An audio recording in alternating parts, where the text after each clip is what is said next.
بہت بہت شکریہ۔ ناول فنا کا تیسرا باب پیش خدمت ہے۔ اس کا نام ہے صندوق، چانن اور گپ۔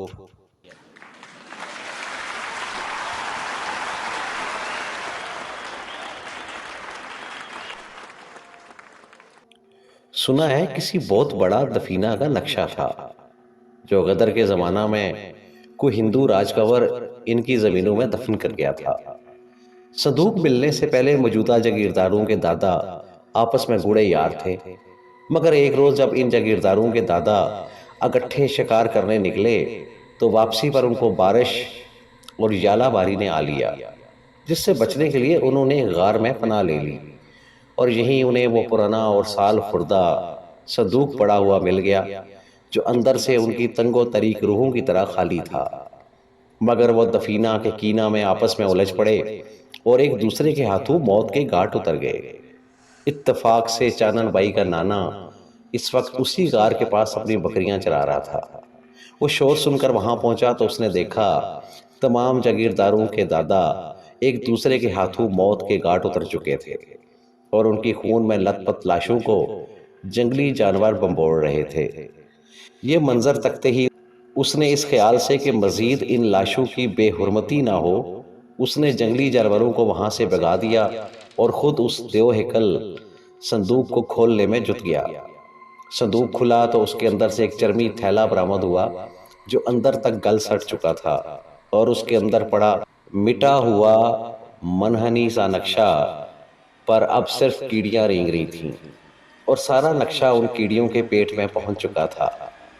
چانن بائی کے نانا نے پہلے تو بمشکل اس صندوق کو الٹ کر کیڑیوں سے صاف کیا، پھر اس میں اپنا پرنا مار کر جالے ہٹانے لگا۔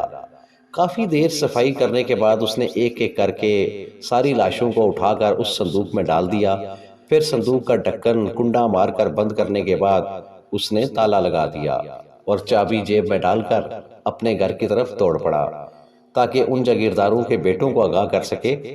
یہاں رستہ میں اسے اپنا داماد اور چانن بائی کا باپ مل گیا۔ اس نے صندوق کی چابی اپنے داماد کے حوالے کر دی کہ وہ جا کر ان جاگیرداروں کی لاشوں والے صندوق کی حفاظت کرے، اور خود ہانپتا کانپتا سکندر کے باپ کی حویلی میں پہنچ گیا۔ سکندر کا باپ اپنے باپ کی موت کی خبر سن کر آپے سے باہر ہو گیا، اور اس نے بری خبر سنانے کے جرم میں چانن بائی کے نانا کو موقع پر ہی گولی مار دی۔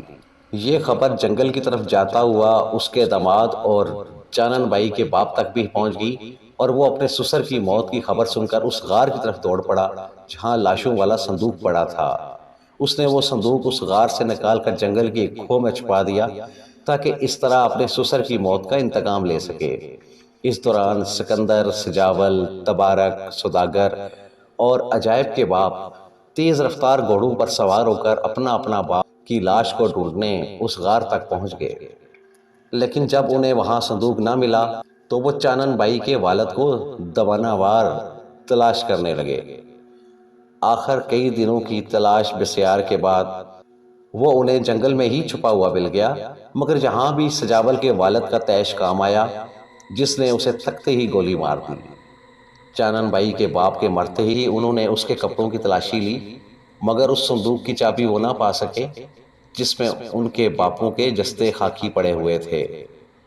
پھر وہ پورا جنگل چھاننے میں لگ گئے، مگر انہیں وہ کھو ملی اور نہ ہی وہ صندوق۔ البتہ چانن بائی کو اپنے باپ کی لاش کے نیچے اس صندوق کی چابی پڑی ہوئی مل گئی تھی، جسے اس نے خاموشی سے اپنے لباس میں چھپا لیا۔ اپنے نانا اور باپ کو دفنانے کے بعد چانن بائی کو چین نہ آیا، اور وہ ان جاگیرداروں سے اپنے نانا اور باپ کا انتقام لینے کے لیے نت نئے طریقوں پر غور کرنے لگی۔ پھر ایک انوکھی ترکیب اس کے ذہن میں آ گئی، اور وہ تھی بستی کے نوجوانوں کو اپنے پیچھے لگانا تاکہ ان میں سے کسی کو استعمال کر کے سکندر اور سجاول کے باپوں کو قتل کرا سکے۔ چانن بائی ایک ذہین اور دلکش عورت تھی۔ جب اس نے بستی کے جوانوں پر اپنے جلوے بکھیرے تو ہر طرف ہاہاکار مچ گئی۔ کون تھا جو اس کے حسن و شباب کا خواستگار نہ تھا؟ چینا کا آرائش گیسو فنکار باپ بہرام ہو یا مجسمہ ساز احتشام، موسیقار نظام ہو یا ریحانہ کا باپ گمنام، ان کے علاوہ بھی اشاک کی ایک کھیپ تھی جو ارد گرد کی بستیوں سے کشاں کشاں اس کے بالا خانے تک چلی آتی تھی۔ اور ہاں، ان عاشقوں میں ایک سجاول کا سگا چچا بھی تو تھا، جو ہر وقت چارپائی چانن بائی کے بالا خانہ کے باہر بچھا کر حکا کے کش لگاتا رہتا تھا۔ چانن بائی نے سکندر اور سجاول کے باپو سے اپنے نانا اور باپ کے قتل کا انتقام لینے کے لیے اپنے کئی عاشقوں کی ڈیوٹی لگائی۔ کچھ تیار بھی ہوئے، مگر عین وقت پر اس کا ہر عاشق سکندر اور سجاول کے باپوں کے روب اور دبدبا کے آگے چوری کھانے والا مجنوں ثابت ہوا۔ بالآخر تھک ہار کر چانن بائی نے سجاول کے چچا پر ہی اکتفا کر لیا اور دن رات اسی کوشش میں لگی رہی کہ کسی طرح اس کی زندگی ہی برباد کر ڈالے تاکہ کچھ تو اس کے کلیجہ میں ٹھنڈ پڑے۔ اپنی اس کوشش میں وہ بڑی حد تک کامیاب ہوئی۔ چانن بائی ایک دلکش اور طرح عورت تھی، جس کے بالا خانہ پر ہر وقت عشاق کا ایک جم غفیر امٹا رہتا تھا، مگر وہ کسی ایسا عاشق کے انتظار میں تھی جو کچھ عرصہ کے لیے اس کی جان اس بستی سے چھڑا سکے۔ مگر اس دوران ایک واقعہ ایسا ہو گیا جس نے بستی کی فضا میں ایک ہلچل مچا دی۔ ایک دوپہر جنگل کی طرف بنا بیلا بے تحاشا فائرنگ کی آواز سے گونج اٹھا۔ جب بستی کے لوگ دوڑتے ہوئے اس بیلا میں پہنچے تو انہوں نے پولیس کی بے شمار گاڑیوں اور کچھ ایسے لوگوں کو جو شکلوں سے ہی جرائم پیشہ لگتے تھے ادھر ادھر دوڑتے پایا۔ شاید وہ کسی خاص گینگ کو پکڑنے کے لیے انہی میں سے مخبر لے کر یہاں آ گئے تھے۔ کافی دیر فائرنگ کا تبادلہ ہوتا رہا۔ اس دوران گینگ کے 4 افراد مقابلہ میں مارے بھی گئے۔ کافی دیر بعد جب فائرنگ رکی تو پولیس کے ساتھ آئے سارے مخبر بھی اپنی اپنی جانوں سے ہاتھ دھو بیٹھے تھے، اور جس نے انہیں تاک تاک کر نشانہ بنایا تھا وہی اس گینگ کا لیڈر تھا، مگر وہ ہر بار کسی نہ کسی کو نشانہ بنا کر خود کسی چھلاوا کی طرح غائب ہو جاتا تھا۔ فائرنگ رکنے کے بعد بھی پولیس کافی دیر اسے ڈھونڈتی رہی، مگر جانے اسے زمین کھا گئی یا آسمان نکل گیا، اس کا کچھ پتہ نہ چل سکا۔ آخر پولیس کے جوان مایوس ہو کر اور تھک ہار کر اپنی لاشیں اٹھا کر واپس چلے گئے۔ پولیس کے جاتے ہی بستی کے لوگ بھی اپنے اپنے گھروں کو لوٹ گئے۔ پھر بستی میں کئی روز ڈاکوؤں کے ساتھ پولیس کی اس مقابلہ کی داستانیں چلتی رہیں۔ اس واقعہ کے کئی روز بعد ایک شکر دوپہر میں جب ساری بستی سورج چاچا کے غصہ سے گھبرا کر اپنے اپنے گھروں میں دبک چکی تھی، جوان چانن بائی ایک چادر کی بکل مار کر اپنے بالا خانہ سے باہر نکل آئی۔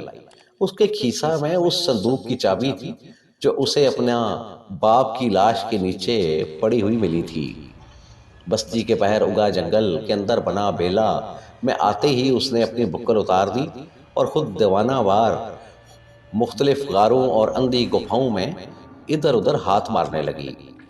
ایسی ہی ایک اندھی اور اندھیری گپھ میں اس نے کسی کے کرہ کی آواز سنی۔ جب وہ اس آواز کی سمت لپکی تو اس نے ایک نوجوان مرد کو ایک صندوق کے ساتھ ٹیک لگایا اتموا پایا۔ اس کے دونوں بازو گولیوں سے چھلنی تھے اور چہرہ سر پر بھی بے شمار زخموں کے نشان تھے۔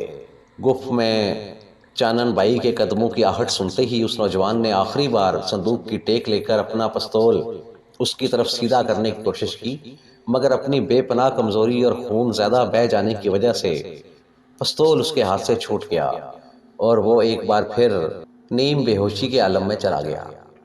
چانن بائی نے اس کے خال و خط سے بہت جلد یہ اندازہ لگا لیا ہو نہ ہو یہ اسی گینگ کا لیڈر ہے جس کی چند روز پہلے اپنے مخبروں اور پولیس کی پارٹی سے جھڑپ ہوئی تھی۔ اس نے غار میں ادھر ادھر اپنی نظریں دوڑائیں تو اسے ایک کونا میں اپنے نانا کا پڑا ہوا پرنا نظر آ گیا۔ اپنے نانا کے پرنا پر نظر پڑتے ہی چانن بائی کی آنکھوں میں بے اختیار آنسو امڑ آئے۔ اسے اپنا باپ بھی یاد آ گیا۔ پھر وہ اپنے جذبات پر قابو نہ رکھ سکی اور وہی پرنا اپنے منہ پر رکھ کر داڑے مار مار کر رونے لگی۔ اس کا یوں رونا دھونا اور داڑے مارنے سے صندوق کے ساتھ ٹیک لگایا نیم بے ہوش پڑا نوجوان کی آنکھیں کھل گئیں۔